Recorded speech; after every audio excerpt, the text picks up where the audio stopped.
Morning students, Oxford Public School welcomes you. Myself Sandeep Nehra, your history teacher. We are studying about lesson 6, the three orders. यानी जो three orders थे, three types की नोबल्टी जो बताई गई है या थ्री टाइप्स जो बताए गए हैं, किस किस तरह के मतलब लोग वहाँ पर थे उनके बारे में. तो फर्स्ट आपको बता दिया था द क्लैरिक. तो क्लैरिकी के अंदर क्या थे, सबसे पावरफुल जो जैसे कि राजा है या चर्च के बड़े बड़े पदाधिकारी है, वो सारे के सारे शामिल थे इसके अंदर. तो चर्च क्या था, पूरे मतलब रोम का जो चर्च है तो आसपास के बाकी जो दूसरे चर्चेज थे उनको भी काफ़ी पावरफुल थी. तो ये एक पावरफुल इंस्टीट्यूशन था, यानी कि सबसे ज़्यादा राजा से भी ज़्यादा क्या कह सकते हैं हम, क्या कि रोम के पोप के पास पावर होती थी उस समय. The pope the head of the Catholic church. जितना भी कैथोलिक जो पार्ट है हमारे जो रिलीजियस है क्रिश्चियन, उसका जो कैथोलिक है प्रोटेस्टेंट जो बाद में बना है, वो लिव इन रोम, रोम के अंदर रहता था. और बिशप वर रिलीजियस नोबल्टी, और बिशप को क्या अनेक अपॉइंटमेंट किया जाता था अलग अलग उसके अंदर चर्चिज के अंदर. तो पोप के पास सबसे ज़्यादा पावर होती थी. The church play major role influence in the middle European society. तो मुख्य रूप से मध्य यूरोपीय सोसाइटी, जहाँ पर मैंने आपको बताया था फ्रांस है, जर्मनी का पार्ट है, इंग्लैंड है, वहाँ पर क्या है इसका ज़्यादा प्रभाव पड़ा. वो क्या एक तरह का टैक्स लेते थे, रिलीजियस टैक्स लेते थे, जिसको टीथ का नाम दिया गया था. वो टैक्स क्या था, न तो नोबल्टीज पे लगता था न क्लैरिकी के ऊपर लगता था, वो सिर्फ पीसेंट्स को लगता था. और चर्च कैरेमनी कोपेड सर्वर फॉर्मल फेडुअल सिस्टम. तो फेडुअल सिस्टम क्या होता है, फेडुअल सिस्टम वहाँ पर था उसी के अकॉर्डिंग, यानी जो जमीन का टुकड़ा होता है उसका मालिक, सामंत हिंदी में जिसको बोलते हैं सामंत, यानी सामंतवाद की जो प्रथा थी वो क्या थी कि ज़्यादातर क्या है नोबल्टीज के पास या चर्च के पास क्या होती ज़मीनें होती थी, या एक मैनर्स के पास ज़मीन होती थी, जिसके बारे में आगे का टॉपिक आएगा. तो वो क्या है सारा का सिस्टम, क्योंकि फेडरल जो शब्द लिया गया फ्रेंच लैंग्वेज से, वो क्या है इसका मतलब होता है ए पार्ट ऑफ लैंड या पीस ऑफ लैंड, यानी भूमि का एक टुकड़ा, जिसके अकॉर्डिंग ये क्या है सिस्टम चलाया गया था. Some Christian choose to leave the isolation in abbeys. तो कुछ जो पादरी वगैरह होते थे, कुछ ईसाई जो वगैरह होते थे, वो अपने आप को अलग एकांत में रखते थे. और अबेज मतलब ये कह सकते हैं अबेज में अपने आप को नाम के आगे भी वो अबे वर्ड लगाते हैं. अबे का मतलब होता है अब्बा, यानी फादर जिसका मतलब होता है. तो इस तरह के वर्ड का क्या है प्रयोग किया जाता था. तो ये तो था क्लर्गी के बारे में, जिसमें इंपीरियर और मेनली आप क्या बोल सकते हो कि जो क्रिश्चियंस के बड़े हैं जैसे कि बिशप्स वगैरह वो शामिल होते थे. सेकंड था नोबल्टी के अंदर. नोबल्टी के अंदर क्या है, जो बड़े बड़े पूंजीपति है या लैंडलॉर्ड्स हैं वो शामिल होते थे. तो द वर्ड इसमें बता भी दिया फेडरलिज्म, यानी सामंतवाद जो है वो जर्मन का एक वर्ड है फ्यूड, जिसका मतलब है ए पीस ऑफ लैंड, यानी भूमि का टुकड़ा. इसी के अकॉर्डिंग क्या है फेडरलिज्म जो सिस्टम है वो यूरोप कंट्री के अंदर आया था. Federalism was A division of a society, ये एक सोसाइटी को डिवाइड कर देता था किसके अकॉर्डिंग, लैंड के according.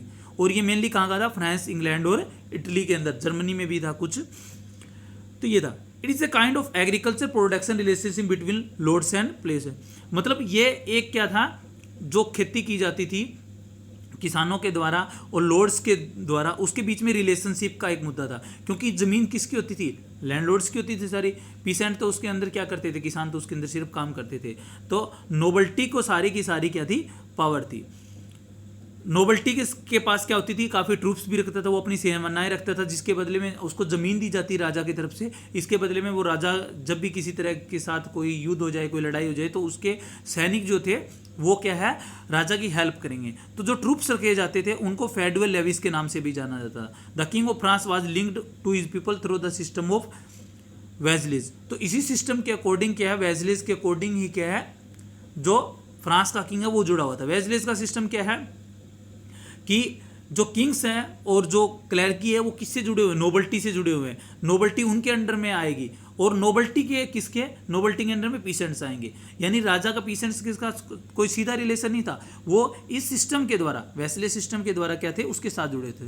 The king was accepted as a seigneur a lord, यानी किंग क्या है एक लॉर्ड को एक्सेप्ट करता था. और वही पूरी की पूरी मतलब नोबल्टी का क्या होता था, मतलब मैनर हाउस बना दिया जाता. मैनर का मतलब होता है, आगे डिटेल्स में भी आएगा, मैनर्स का मतलब होता है कि एक पूरा एरिया दे दिया उसको काफ़ी सारा, और उसके अंदर जो उपजाऊ भूमि होती थी ज़्यादा, उसके अंदर उसका क्या है मकान बना दिया जाता लैंडलॉर्ड का. वहाँ उसके ट्रूप्स वगैरह रहते थे, उसकी फैमिली रहती थी रॉयल्टी की तरह. और बाकी जो पीसेंट्स वगैरह उसके आसपास जो क्या है गाँव बसा दिया गया था, वो सारे के सारे खेती का काम करते थे. तो ये सिस्टम था. तो the cavalry and peasant soldiers were called knights. और कुछ क्या है, मतलब ये नाइट्स है, ये बाद में आने लगे थे। जो गरीब मतलब किसानों वगैरह के क्या है सोल्जर्स बने, मतलब सोल्जर्स बने थे जो उनके लिए लड़ाई है, वो उनको नाइट्स का नाम दिया गया था। और minstrels and the troubadours in the France singing the brave kings and knights. और इसीलिए क्या है काफ़ी मिनिस्टर्स ने काफ़ी सॉन्ग्स वगैरह क्या है नाइट्स और किंग्स के लिए गाए गए। तो ये नाइट्स किन की हेल्प के लिए बने थे, पीसेंट्स की हेल्प के लिए बने थे, क्योंकि उस समय पीसेंट्स की जो दशा थी वो काफ़ी मतलब दयनीय हम कह सकते हैं थी। तो थर्ड पार्ट था पीसेंट्स, यानी जो किसानी व्यवस्था थी वो कैसी थी। तो पीसेंट्स क्या होते थे, टू टाइप्स के होते थे, एक फ्री पीसेंट्स या पीसेंट्स इसको बोल सकते हो, एक सर्प्स। पीसेंट्स क्या थे, फ्री थे, वो लैंड की जो भूमि होती थी उसके अंदर फ्री ऑफ कॉस्ट काम करते थे, उनके टेंट्स में रहते थे, फ्री ऑफ कॉस्ट काम करते थे। वो नहीं, उनकी पूरी फैमिली होती थी। ये डिसाइड होता था कि वो कम से कम क्या है 40 डेज की क्या है मिलिट्री सर्विस भी देंगे फ्री के अंदर। कहाँ, किसके, नोबल्टी के पास, यानी उसके घर क्या है नोबल्टी के पास क्या है ये देंगे। इसके अलावा उनकी पत्नियां वगैरह थी वो क्या है बुनाई का, सिलाई का, वहाँ पर सफाई का, इस तरह का काम करती थी। बच्चों से मदिरा वगैरह निकलवाई जाती थी, कैंडल्स वगैरह बनवाई जाती थी। इस तरह से ये क्या है फ्री पेशेंट्स कहलाते थे। जो सर्प्स होते थे वो लॉर्ड्स के खेतों में काम करते थे। इनको क्या है लॉर्ड्स होता है फोर्स लेबर से, यानी बेगार के रूप में काम करवाता था। सो टेकन फ्रॉम, यानी बेगार के रूप में काम करवाता फोर्सली, यानी इनकी स्लेव से थोड़ा बहुत सिस्टम क्या होता था, अलग होता था। वो क्या होते थे, लॉर्ड्स की फ्लोर मिल में काम करते थे, उनके लिए ब्रेड वगैरह बनाते थे, वाइन्स वगैरह मतलब निकालने का जो काम होता था वो किया जाता था। इसके अलावा ये कह सकते हैं कि वो एक तरह के उनके दास थे, वो उनकी मर्जी के बिना क्या शादी भी नहीं कर सकते थे, मैरिज भी नहीं कर सकते थे। इसलिए सर्प्स और पीसेंट्स में कंडीशन थोड़ा सा डिफरेंस था, क्योंकि जो फ्री पीसेंट्स थे वो कुछ ही दिन काम करते थे, उसके बाद उनको जो लैंड दी जाती थी उसके बदले में कुछ पैसे दिए जाते थे या अनाज का कुछ हिस्सा दिया जाता था। जबकि सर्प्स क्या थे, उनको इस तरह का कोई सिस्टम नहीं था, वो सिर्फ खाने के लिए ही काम करते थे। नेक्स्ट है free peasants labour for cultivating in lords fall to provide labour rent और they paid a direct tax. मतलब जो फ्री पेशेंट्स होते थे वो मतलब फ्री सर्विस देने के बाद 40 डेज की वो लेबर के मतलब रेंट के ऊपर, किराए के ऊपर वो ज़मीन लेते थे, और या उसको एक सीधा भी कर दे सकते थे जिसको टेरिस का नाम दिया गया था, जिसको भूमि कर भी बोल सकते हो, राजा को दिया जाता था। या उसको एक मतलब जो पार्ट है अनाज का उसका एक काफ़ी बड़ा पार्ट उनको दिया जाता था। तो European monarchy were called new monarchy. तो इस तरह से क्या है यूरोपियन मोनार्चों को नया सिस्टम जो स्टार्ट किया गया था, इसलिए इनको न्यू मोनार्च भी कहा जा सकता है, नया मतलब राजतंत्र। जो मोनार्क्स होता था वो क्या है उसके पास ही पावर होती थी, वो नोबल्स के द्वारा पीसेंट से जुड़ा होता था। तो इस तरह पीसेंट्स भी क्या है टू टाइप्स के थे। तो ये 3 जो ऑर्डर हैं उसके अंदर तीनों ऑर्डर्स के बारे में अलग अलग बताया, द क्लर्गी, नोबल्टी एंड द पेसेंट्री। तो ये 3 ऑर्डर्स थे। Okay, thank you.